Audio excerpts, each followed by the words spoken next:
Let's convert 100 base 10 to base 12. Solution.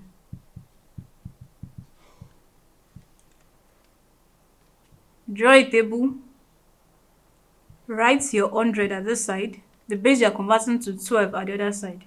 Then we divide until division is no longer possible. 12 in 100, you have 8. 12 times 8, that's 96. Remainder 4. Divide again by 12. 12 goes in 8, that's 0. Remainder 8.